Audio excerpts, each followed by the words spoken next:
GBN Channel 7, 11 and 20, Hot 98 and Classic 105. Good morning, every one of you.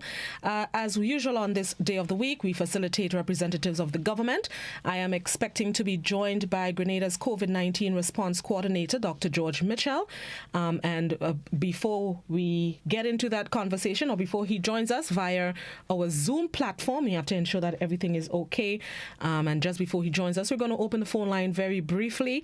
I know there have been a lot of questions and comments and concerns that a lot of people have been asking as well. So we'll facilitate those until Dr. Mitchell joins us virtually. 435-2041 is the number to call and contribute.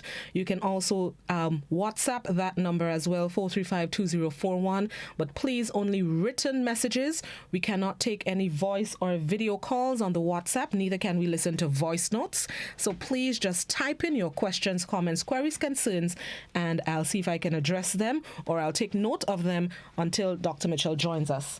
Let's go to our phone lines. You can also send in your questions on the Facebook page and YouTube channel platforms in the meantime. And if you can please keep our phone calls to 2 minutes or less so we can facilitate as many concerns or questions that people may have. Good morning. Hello, good morning. Good morning. I'm just calling to make a complaint on Flow. Since last night, we're not getting no internet, and that is over the Grandans post office. So I don't know how we could get in contact with anybody, people trying to get us from overseas, and the internet just down. Have you tried calling Flow? I tried calling Flow since last night. They just music just playing whole time all this morning. I calling, music playing. No, I put me on the customer service. Nobody answering. Nothing. All right, thank you. Hopefully somebody's listening. Yes, thank you. Thank you. I do know there was an outage yesterday. Both Grenlec and Flow had what should I call it? Loss of power. Grenlec had a power outage with one of their breakers, and then another one tripped off as well. Flow was experiencing some issues with their cable schedule, the cable guide, as well as their internet. It has been restored in many places, including by me. I had some interruptions, but it was restored, so I'm not sure. And I live in Grandans, so I'm not sure why you're not getting it as yet. So hopefully somebody is tuned in and they would look into it. Let's go back to the phone lines. Good morning. Good morning, Blossom. Morning. How are you, dear? I'm good. Good. I listened to you this morning, but I ain't no joke. Oh, I'm sorry, Miss Jerima. I just hear you. Oh, you just hear it? Yeah, sorry. Just before you go on, somebody just informed me that Flow has advised their customers to reset their modems. So those of you who are Flow customers and you have not received back your service, reset your modems. There should be a little circle in the back of your modems, and you have to juke inside it with a pin, something small, and just hold it down for a few seconds until the lights go off and come back on the modem, and that should reset your modems. So those of you, the caller that just called, and those of you who are still not getting the service. All right, sorry, Ms. Jeremiah. No problem, darling, no problem at all. I didn't expect to be reading because I know government would want to talk about the COVID and so forth, but as you come on, Blossom, I don't know what happened to us Canadian people. Okay, I see Dr. Mitchell joining us. Yes, so anyhow, we have a situation where we need God. But I've been watching some people on some of the pages that say, "But can God do this? Can God, change this thing about this COVID? Can God do this? Who they praying to? All this kind of foolishness. People have to be very careful. God is not a playboy. God is the creator, and people must learn to respect the Almighty God. Because one day, whether they believe the Bible or not, they have to face him on judgment. And the best thing they could do is to repent of their sins, let the Spirit of God walk in them, and then they would know who the God they're serving. But don't serve the devil and condemn God. God is not a boy. He's not mocked. Whatsoever you sow, you're going to reap. So turn to God and let God control your mouth. God bless you. Have a blessed day. Thank you, Ms. J. All right, viewers and listeners, we are now joined by Grenada's COVID-19 response coordinator, Dr. George Mitchell, via our Zoom platform. Thank you very much, Dr. Mitchell. Thank you for joining us. Good morning, Blossom, and good morning to all your listeners. This technology is not very, very used to me, so I hope I make sense of myself this morning. But it's a pleasure to be here. Thank you so much. We appreciate it. We know it's not usual time, and you're a very busy gentleman this time of the year, I would say. So thank you again for sparing us. Doc, I want to start with one of the things that was revealed by Minister of Health, Nicholas Steele, on Monday. During the press conference with the Prime Minister, he announced that there were more samples that have been sent to CAFA for testing. Have we received those results as yet? The short answer is no. We expect to receive those results today. If everything goes well on the other end, that is on the CAFA end. Blossom, I want to ask you a question. Sure. Am I being? No, I'm seeing you. Are you seeing me? Oh yes, I am seeing you. And are the other listeners seeing me, or are they just like they're seeing you as well? We have hooked up the video cables and so they can see. So I have to look my very best. And you're doing a great job at that so far.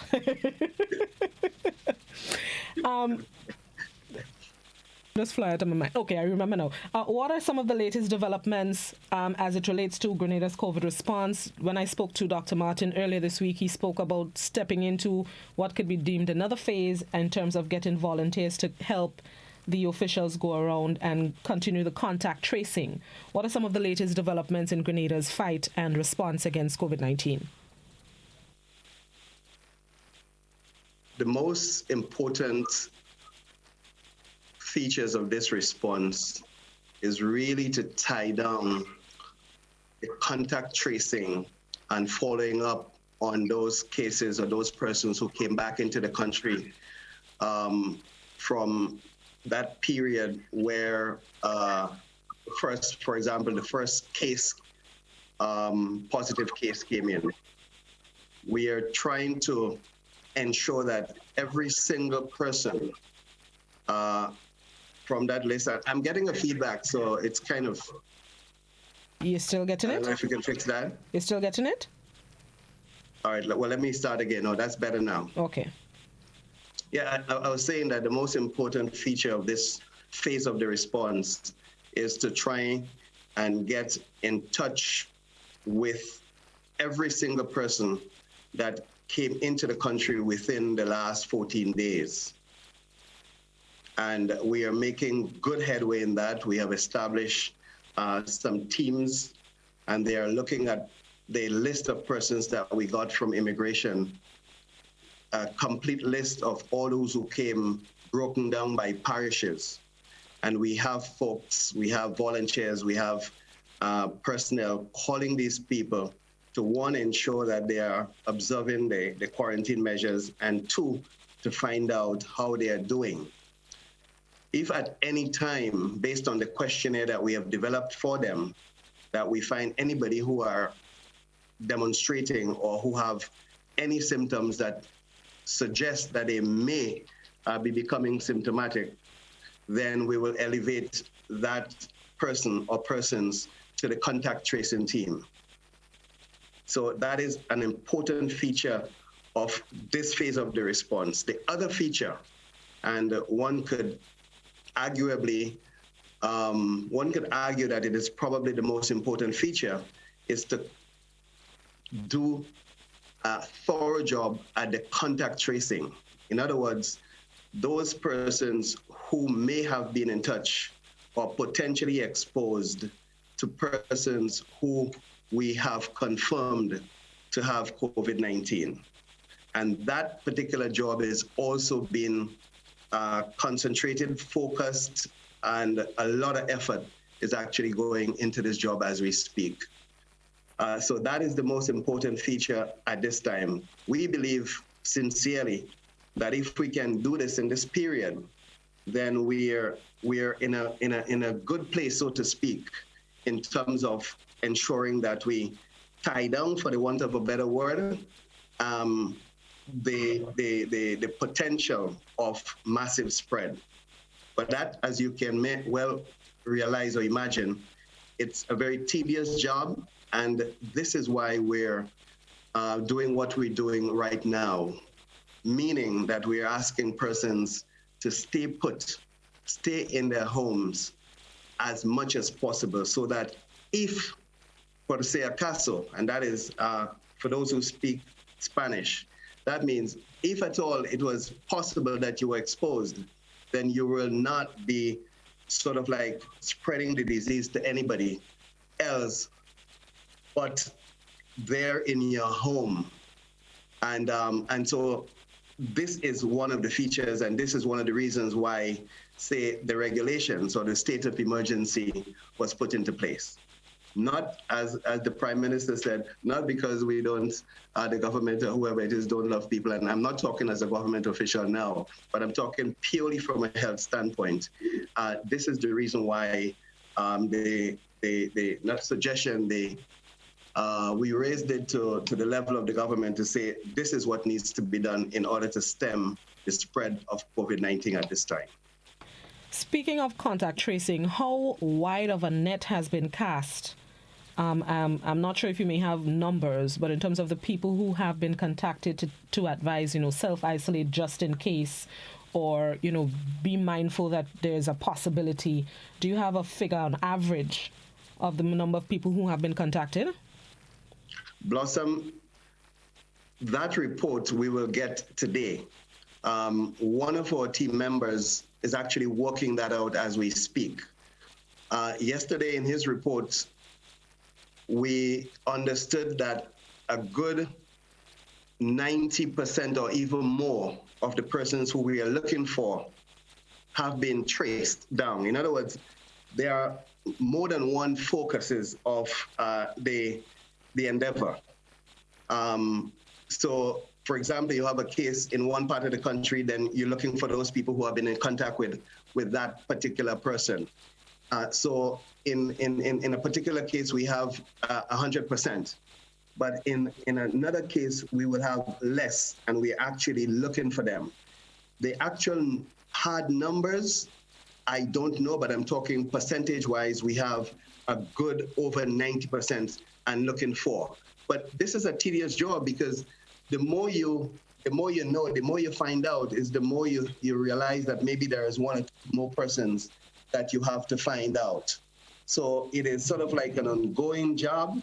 It is a tedious job, but I can tell you, the guys who are leading it, they are putting in their very best effort at finding those and asking them to quarantine and mandating that they quarantine, particularly with the legislation that we have and the current state of emergency. And I think we are achieving that to a great extent. How many of them that have been asked to self-isolate and quarantine, how many of them have actually adhered to the advice? Because I know that was a concern of many people, that people who are coming into the island, the family members of patient zero, they were not staying home and self-quarantining and isolating themselves. Have we stepped up on our assurances to ensure that they do that? Or have they been, taking the responsibility to do it themselves? We have had a varied response in that respect. Some persons have really adhered, and I want to congratulate them, to the call and the need for self-isolation and self-quarantine. And I use those words sort of like interchangeably in this particular case. Some people have been really, really good at it. And at the same time, we have had some persons who have had a really cavalier attitude towards the request to stay home. And that has been really, really, really unfortunate, really unfortunate. The percentage of those that have sort of like been cavalier, don't care, if you want to put it down that way, I can tell you is less than those who have adhered to the call or responded to the call to stay home. Those persons are the persons who have created the biggest challenges for us. And those are that is where we are concentrating our efforts to ensure that we lock down, we get onto all of those persons that these persons have been in touch with. And I want to clarify again, we have two sets of persons. We have persons who came in on the flights 14 days ago that we are finding out. Some of them have been cavalier, some of them have been irresponsible in their actions. And we all know about that video and that was circulating with this guy who, said all kind of funny things.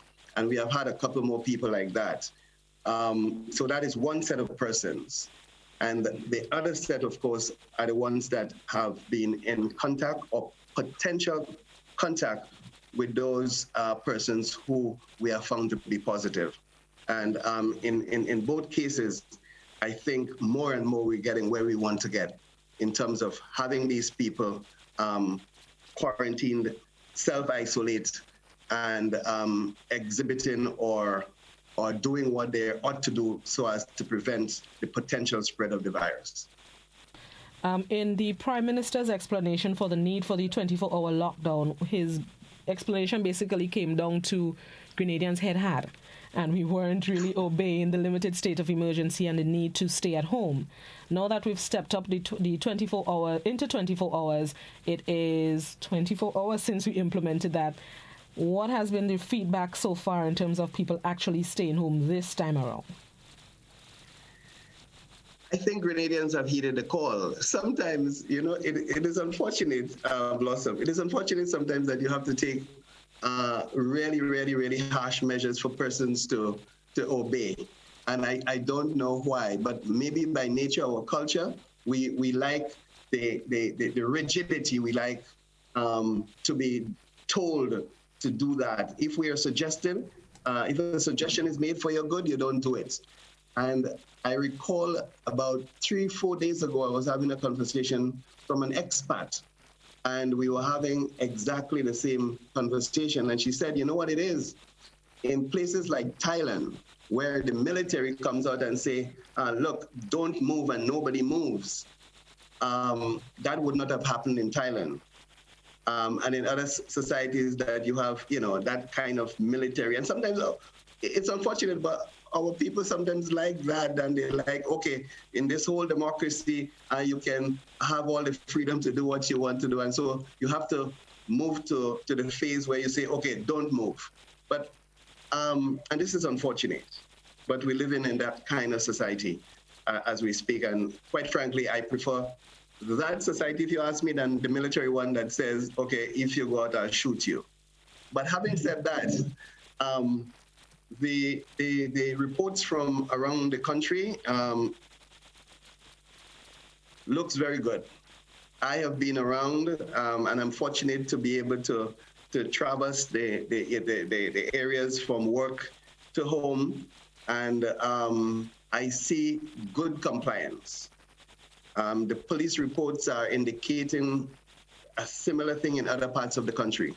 So I think people are adhering, at least on the main road. We don't know. I don't know what is happening in the little creeks and cornies and those kind of areas. But as far as it is seen and reported, the compliance has been good. And as such, I joke around and say, we like that. And one friend of mine was saying to me, Doc, I have not even seen dogs on the road. Even the dogs understand the need to self-isolate and to quarantine. Exactly. We like a massa kind of society sometimes for us to obey. Right, mentality we have. Exactly. Yeah. The concern was raised yesterday about how we are treating with and dealing with homeless people. There isn't a home for them to be confined to. What provisions are in place to ensure that they too, as much as possible, can adhere to the rules and regulations, as well as staying safe? Right. Extremely pertinent observation and question, because that came to our understanding as well. Yes, when those measures are taken, not every single scenario, is sort of like drilled down, and we found that there was a loophole there. So going forward, the Ministry of Social Development that actually deals with those kind of cases more have been alerted of that need to ensure that we don't have mass gatherings of such persons. The isolated cases are not so much at risk, meaning that because they are isolated, they will not spread the virus to anybody. but it has been brought to our notice that you have some abandoned buildings, etc., where they congregate. So this is of concern, and I think this is where the emphasis would be placed going forward to try and sort something out for these people. But yes, it has brought to our attention that that is a need that is happening, and as such, the relevant persons, we have divided ourselves really nicely to be able to address those issues. We have several committees doing diverse parts of the response. So that is really what is going to happen in that particular case. All right. On that note, let's take a break. We're going to take a break, pay some bills, and come back inside. We're speaking with Grenada's COVID-19 response coordinator, Dr. George Mitchell. We'll be right back. Republic Bank assures all personal, small business, commercial, and corporate banking customers of our continued support during these uncertain times. We've extended a moratorium on all loans, including mortgages and student loans, for up to 6 months. However, there is an option to opt out of this arrangement only upon request. Late fees on credit cards, loan repayments, and overdrawn accounts are being waived, as well as penalties for early withdrawals of certificate of deposit accounts. These measures will be in place for 6 months. To opt out of the moratorium, please email us at customercare@republicgrenada.com by April 15, 2020. Republic Bank, number one for you. Detox time again at Nirvana Natural Health Clinic Detox Center. The festive season is over, so let's start 2020 looking and feeling like a boss with our many body cleansing options. Purchase detox products as low as $50. Purchase detox combo packs as low as $100. Receive 10% off on all in-house colonic irrigation treatment. Take control of your health now. Don't delay. Call us on 231-6602-418-7115 or 449-7753. We're located in Belmont, St. George's, close to the Fall Edge area. These offers are valid from January to March or while stocks last. Nirvana Natural Health Clinic Detox Center. Detox your way to health. As part of our social media revamp, the GBN is committed on providing accurate information by just one click through our social media platforms.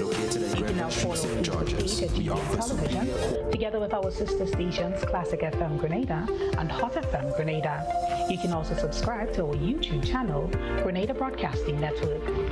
They say one picture is worth 1,000 words. Now you have the opportunity to follow us on Instagram at GBN_news and our newly added WhatsApp feature to our News and Current Affairs Department on telephone number 473-405-3052. GBN, with you, anywhere, everywhere.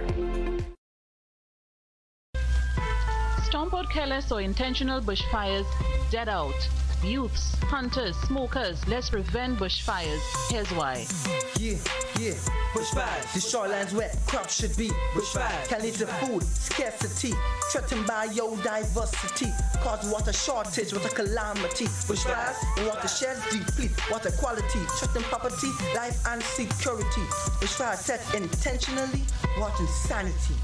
Bushfires can cost millions in losses annually and are often caused by careless or intentional actions indictable under the law. Forests are life-giving. Save them. A message from the Fire Department of the Royal Grenada Police Force and the Caribbean Open Trade Support.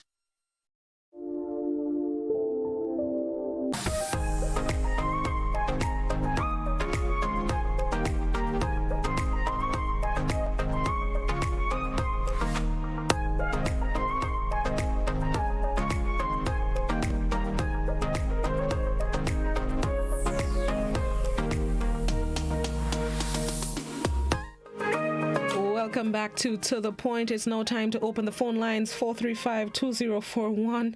The phones are already ringing. If we can keep our comments, questions, queries, concerns to 1 minute or less so we can facilitate as many as possible, that would be appreciated. I'd have my timer, so I'll know when you get to the minute. Let's take our first phone call. Good morning. Thank you. And good morning, Miss Blossom. Morning. And good morning to Dr. Mitchell. I really need to say a special thanks to the minister and the ministry Ministry of Health, and they are doing a very good job. And I want to say how much I appreciate it, and I hope that they will continue. But before I leave, before my minute up, Dr. Mitchell talk about these people somewhere abroad there. But right in Grenada here, to get Grenadians to listen, they have to get the Mr. Kofu and the PRA. Have a nice day. Thank you very much. Doc, there's a question on the Facebook that asks, how soon would Grenada be able to do its own testing? I want to make sure I have the words correctly. Right. Is Grenada going to prepare its own testing lab through PAHO for rapid testing? You want to answer to the question right now, or you want to take some more questions? I'll want it. No, please, thanks. Before I forget. All right. Okay. Let me thank the first caller a whole lot. Yes, we're trying our very best at the ministry and the COVID-19 strategic cabinet subcommittee. Work hard every day, every single night to make sure that the population remains as safe as possible. So thank you. And quite a few persons have, either texted me, called me, and expressed those same virtues. And I'm really happy for that. It gives me strength. It gives the other members of the team strength. So, keep praying for us, and we are very thankful for your support. The issue of being mandatory curfew, weeks and sometimes days before the strict measures were announced, I had friends saying, "Doc, we have to do that." We have persons in the country who are advocating for that a whole long time because they understood the need for it, and so the hope is that everybody understands the need for that as well. But unfortunately, that is not the case. Now we have it in place. I think it's the right thing. It's the right decision that was made in order to protect our people in general. On the second question of how soon can we do our own testing, I'm not a person to go out on a limb and say, in the next hour or two. What I would say to the caller and what I would say to the nation is that every single effort is being made. As we speak, the latest report is that we should have a machine coming in today. But then sometimes that don't even depend on us. It depends on the ability of the persons, the agencies that are getting these machines for us to get it here. So we have problems with FedEx, for example, DHL, for example. All of those we have to contend with. I like to be absolutely sure when it reaches in Grenada to say to the public that, yes, we have it in Grenada. That is how I roll in terms of local parlance. But we are very, very, very, very close to having that. And we may be in a situation where we have more than 1, 2, 3, even 4 in the very near future because of the procurement efforts that are actually going into this. But I'm happy to mention that we have received, on the other hand, several hundreds of swabs, and the type that we are sending down to CAFA's lab. So we're in a position now to do much more testing as we speak. Whether or not CAFA's lab would be able to accommodate all of those samples that meet the criteria, mind you,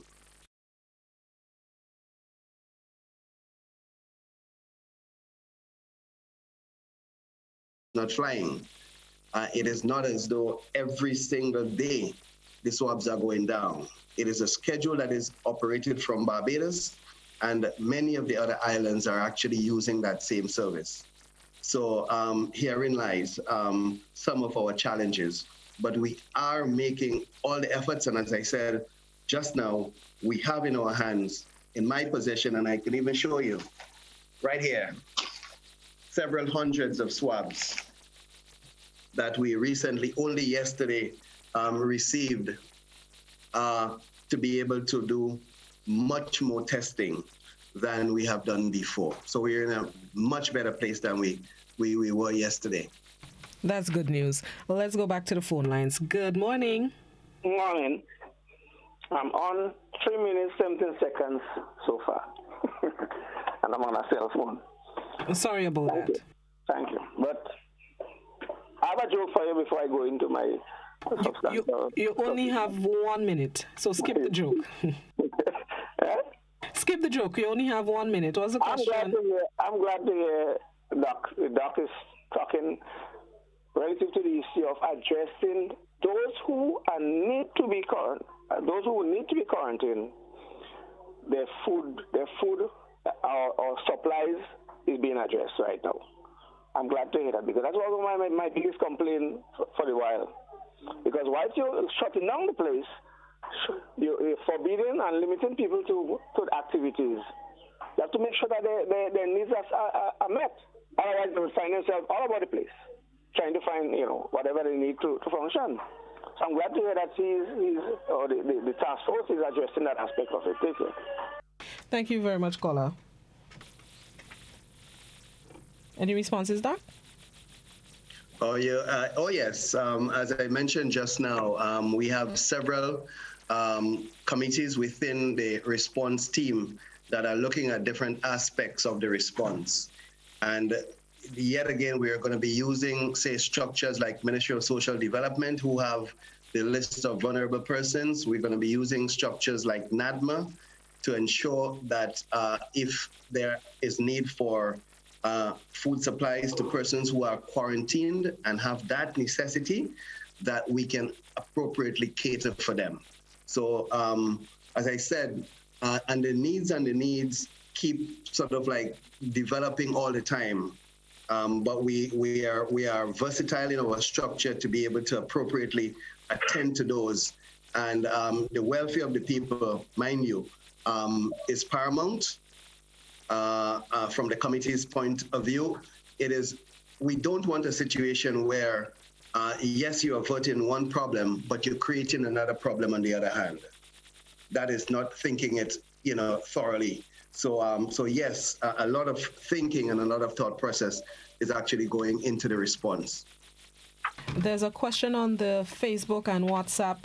Can and will charges be made on or be laid on any of the confirmed patients and even those that have been gathered through contact tracing if they do not adhere to the mandatory self-isolation rule? Blossom, the short answer to that is it is very, very likely, but I would leave that answer to the office of the AG. In one life, I wish that I was an attorney at law. At the moment, I am a medical practitioner.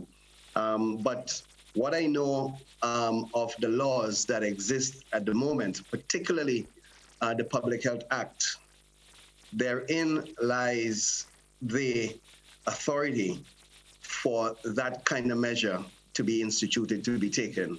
So yes, it is quite possible, and I think the law gives leverage for the AG's office to so do. So my answer, yes, there is a very, very high possibility that that could be done, but I would not make any judgment there. Nice. Back to the phone line. Good morning. Morning. Just turn the volume down on the TV or the radio. Morning. That's better? Yes, that's better. Go ahead. Morning. Just a simple question. What about countries like in South America, like Argentina, Brazil, Peru, El Salvador, Guatemala? I mean, I don't know. I don't want them to get it, but I'm not hearing. I'm not hearing what. I mean, I'm not hearing nothing concerning them.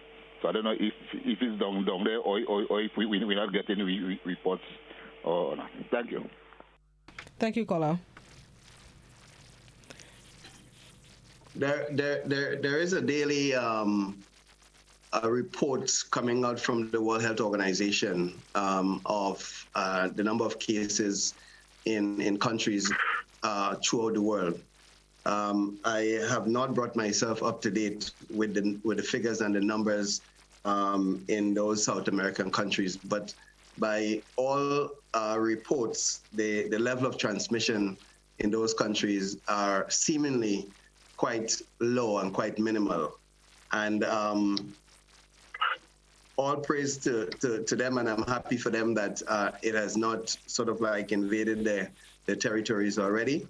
But, you know, let's, for their sake and for humanity's sake, let's keep our fingers crossed. The less and the more we can actually contain the spread of this virus globally, it is better for us. It is the faster way that that the world is going to open up and for life to be resumed in a normal way. So I'm happy that we don't have massive, or we don't get reports of massive outbreak down there. And I'm happy when I hear any other country that who have had massive outbreaks are able to curb their situation, because the quicker they can do it is the quicker life becomes normal for every one of us, because it's a global problem. There's a question on the WhatsApp. I have been an added listener to your program and enjoy. Hopefully, hold on, wait, let me get to the question. I'm concerned about the poultry farmers, especially those who do eggs. Also, it is understood that Caribbean Agro is closed. Would it be open for at least one day for those who do not have sufficient food stored to purchase? We will also like to hear the Minister of Agriculture say something comforting to these farmers. Okay, let me address the first concern first about poultry farmers.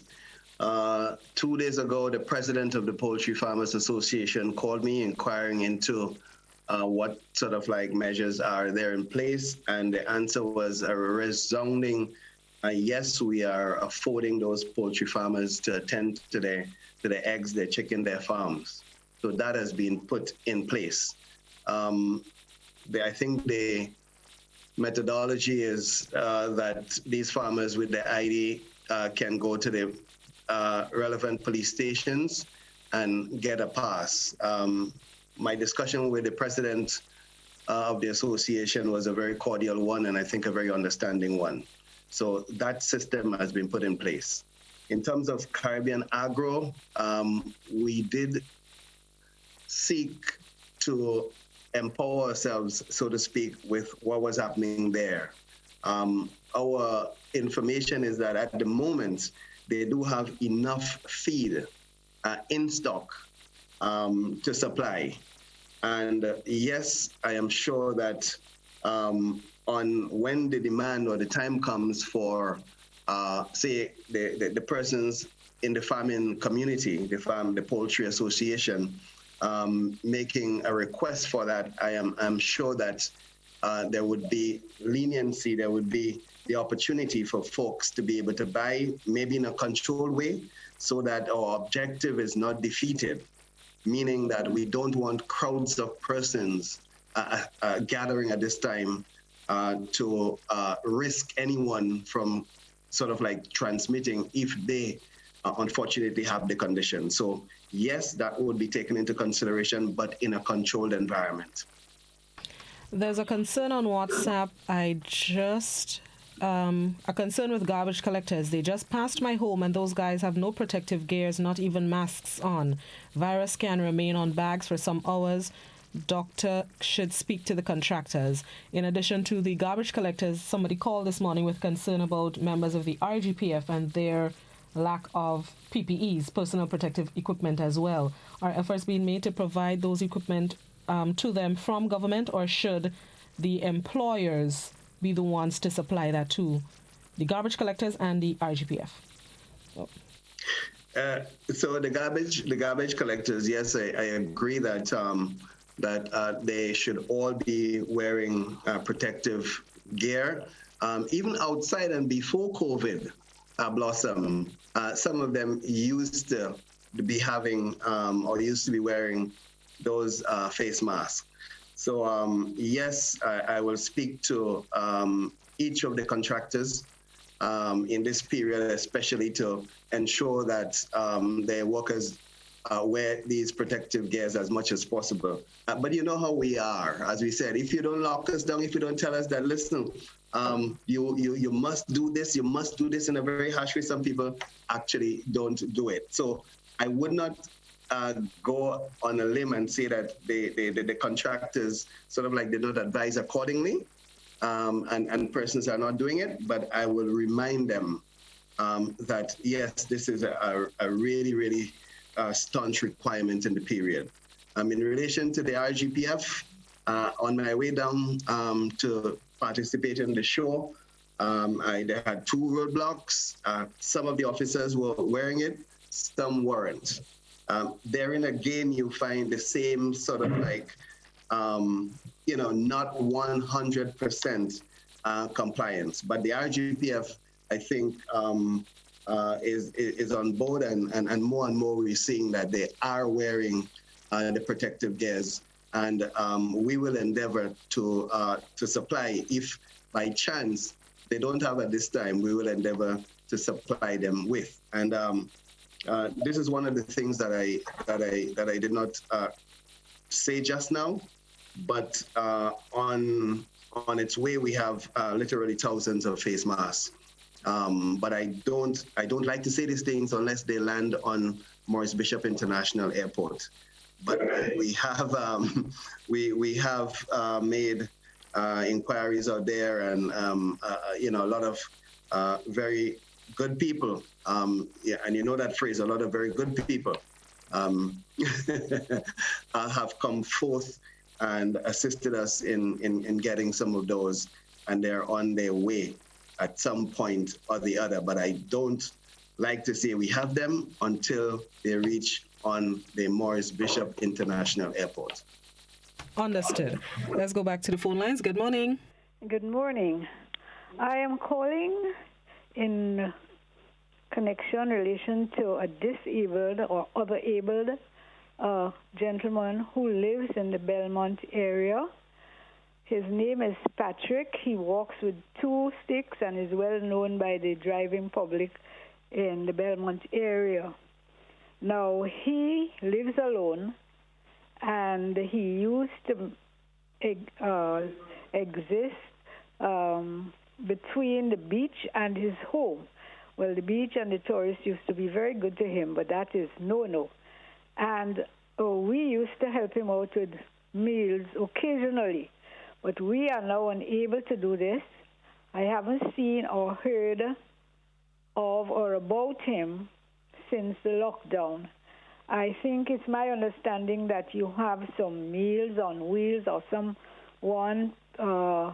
some agency sending meals to such persons, and I am asking if he could be included. He's well known to the desk of the elderly because I have called them about him in the past. Thank you very much, caller. Any information, Dr. Mitchell? Oh, most definitely. If Patrick is one of those persons, then I took his name down, and our team that's dealing with that, I will have to sort of like pass that name on if they are not actually listening as we speak. So I want to thank the caller for that bit of information, and just to say that we do have concerned citizens in Grenada. We do have people who go out of their way to provide that kind of service, and we are very thankful for that. And if more persons can do that, then we are going to be a better society in general. In the same vein, I want to appeal, and I think Minister Steele made the appeal in his address the other day, that we should be our neighbors' keepers. And if we know that, persons came from abroad and not doing this, please report them. This is about safeguarding yourself and our society. So yes, in this case, let's be our neighbors' keepers, and let's safeguard our society. So I want to thank the caller for what she's done for that particular person, and to anyone else who are engaged in similar activities. The nation do appreciate your efforts. There's a question on WhatsApp which reminded me of something I saw in the news yesterday. of some Grenadians working on cruise ships docked in Miami, I believe it is, and they requested that they be brought home and they are willing to go through the quarantine process. Do you have any information as to if government is considering that or if that's a no-no as it relates to those Grenadians on cruise ships? This has been a very topical question.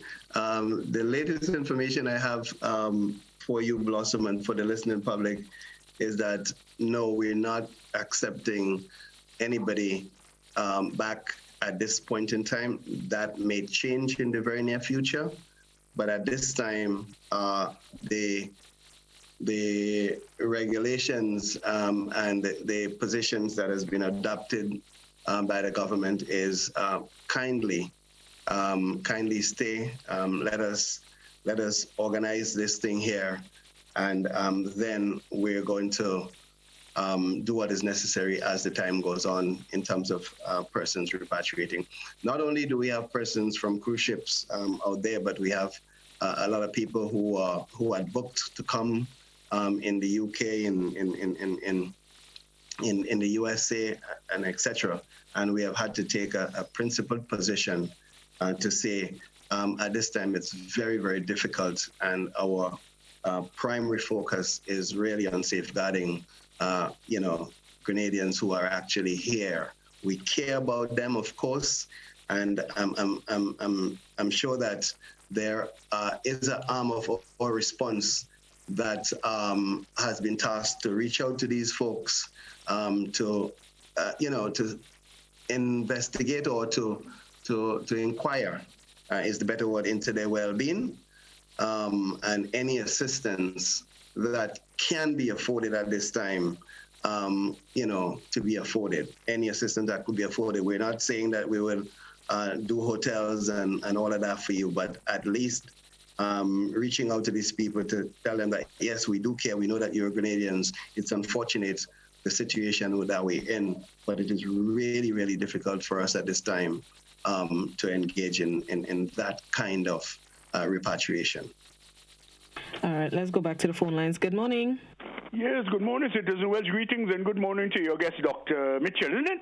Yes, just a little thing that came out in Dr. Mitchell's interventions there. He used the term just in case, quote unquote, por si acaso. Doc, hear this. I understand that in local terms to mean if you're in Grenadian, if you're in a good foot take front. Hear this. Early in the game when this outbreak, really was launched, some people, our own Grenadians, came back from China. Of course, it was the country where the thing started. And they were, quote unquote, quarantined for 14 days. I remember that well. However, on the 16th, when these people came in from the US, the UK, and after that from the US, they weren't. They were let loose in the society. Question, do you see any inconsistency and ambiguity there that may just create risk for us sometime in the future? God forbid. Have a nice day, will you? Thank you. Gentlemen, Citizen Roller, thank you so much. I always look forward to your interventions in whatever program we have. And sometimes I look forward to your admonition as well. Let me answer the question in this way. When we quarantined persons coming back from China, Japan, South Korea, Iran, etc., it is because at that time you had what we call community spread occurring in those areas. And that is what we did to ensure that just in case, por si acaso, that those persons were infected, that they were not let loose in the population. In the case of the flights that came from the UK and maybe a couple others that came from the US around the 16th or so, by that time, there was a new phase in the development of the spread of the disease in Europe, and England was put on the list a little late because of the fact that the community outbreak took place a little later than, for example, in Italy and Spain. By that time, however, we had moved into the phase where we said that no person who is not holding a Grenadian passport or birth certificate should enter the country. And that was against the background that, okay, these are Grenadians at the same time, these are Grenadians. And then you didn't have all these communities spread as yet in the UK. And yes, at that time, this decision could not have been inconsistent because there was not the level of community spread. And so the protocol, what we took, was not against persons coming from the UK and the USA. So this is in a nutshell what the explanation is in terms of the mandatory quarantine of persons coming from China at that time and persons coming from the UK at a later period of time when things would have changed considerably in those countries. So we did follow a consistent policy in terms of who we were quarantining at any particular time in the evolution of the virus and the spread of the virus. There's a question on Facebook that asks if any of the tests that we are waiting on, if any of them comes back positive, will there be the recommendation for an additional week of 24-hour lockdown? Very perceptive person. I cannot answer that question. We will await to see what happens first. All the considerations, of course, are on the table. And yes, the team, as I say, the team here is to analyze what are the risks, where these persons are, and what is the potential risk for spread. And we will do all that is necessary in my view, to try and safeguard the population. So in a nutshell, the options are open, but that is not the decision that George Mitchell can make, the coordinator can make. Those are recommendations that will be coming from the Cabinet Subcommittee and the Ministry of Health officials in relation to taking further action. The results we are waiting on, how many samples were sent in the last batch? 5. Oh, okay. All right. So that would bring our number of tests done to about 49 or so in overall? Your math is probably better than mine. I will have to get back. Plus, I'm dealing with a lot of things at one time. So I don't, the counts are not at my fingertips at this time. No problem. Understood. There was another question that I saw in relation to the transportation on public transport. Is government considering using a bigger buses to do that? Because a number of the bus drivers have complained that it is not profitable to them for 3, maybe 4 passengers per trip. And there's been suggestions that the big PTS, as we call them, may be able to accommodate more people. Is that under consideration? You know, the good thing about the COVID-19 cab committee is that every single angle of the response is being considered. And so things show up themselves from time to time. You know, as you're sort of like saying now, people are complaining that this is not working, then we will look at it. This is really, really not a hard and fast, it's a moving sort of like scenario, and we would take on board recommendations. We will hear people out in every single aspect of the response. That is basically what is happening. Mind you, and I want to reiterate that at every single time, at all times, the premier or the most important thing is to avoid spread, is to avoid persons congregating, coming together, to avoid persons not observing the 6 feet distance that is considered worldwide to be safe. So everything that we can do to have that is what we are going to do, is what we're going to recommend. And wherever this cannot be afforded, this cannot be achieved, serious consideration is going to be given to having it done or to stopping it or making it don't happen, for the want of a better word or a better phrase. And finally, Doc, there are questions or concerns about an update on the 9 confirmed cases so far, particularly patient 0, who I know has been discharged from the ICU. What's the latest? Any of them close to at least being our first cured patient? We're happy. I'm happy to report that only last night, I haven't spoken to her this morning, but last night I phoned and I spoke to her. She's doing well. She was smiling. I told her how I love her English accent. That gave her a bigger smile on her face. Yes, and I inquired into the others in the house.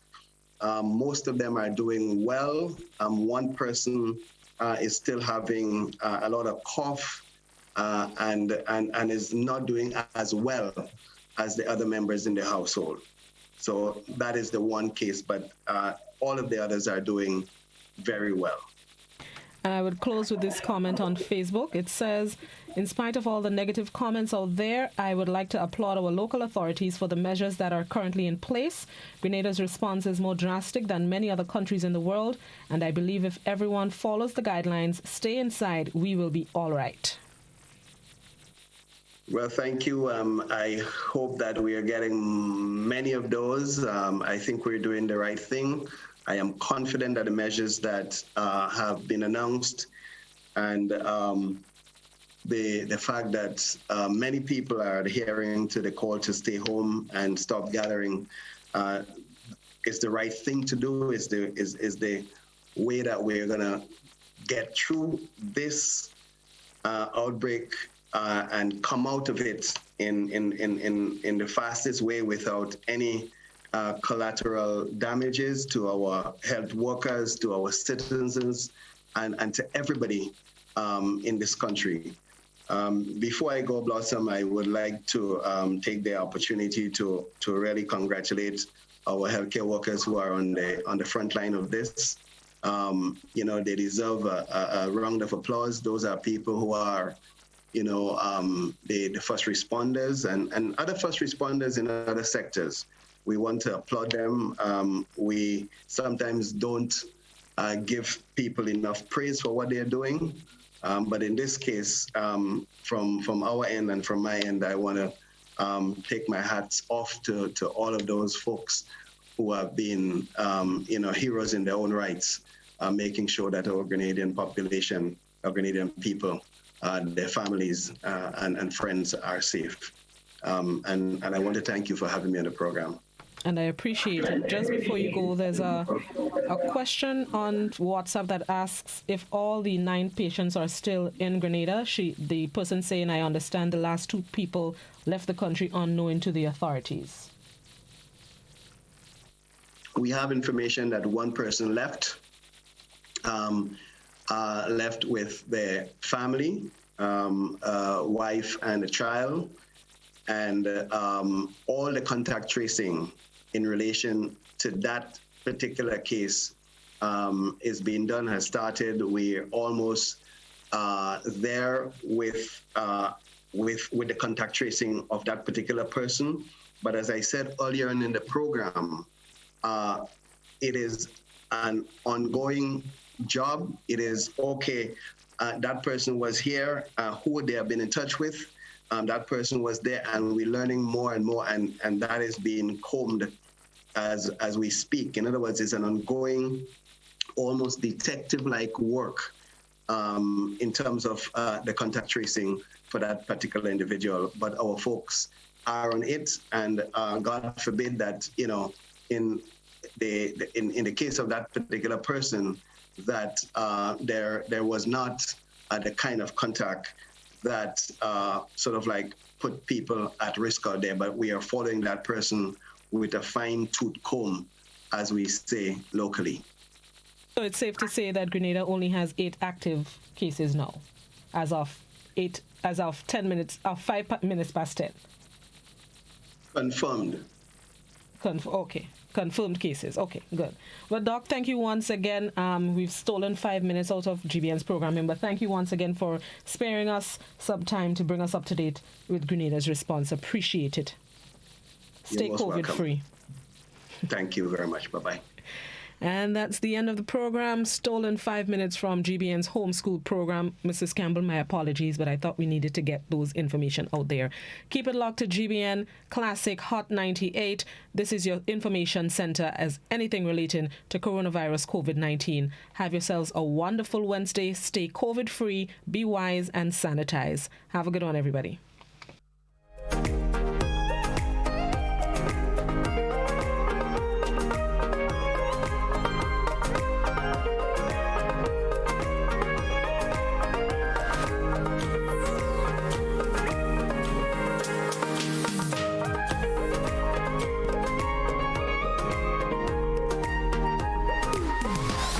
Of news, views, excellent music is on Classic FM.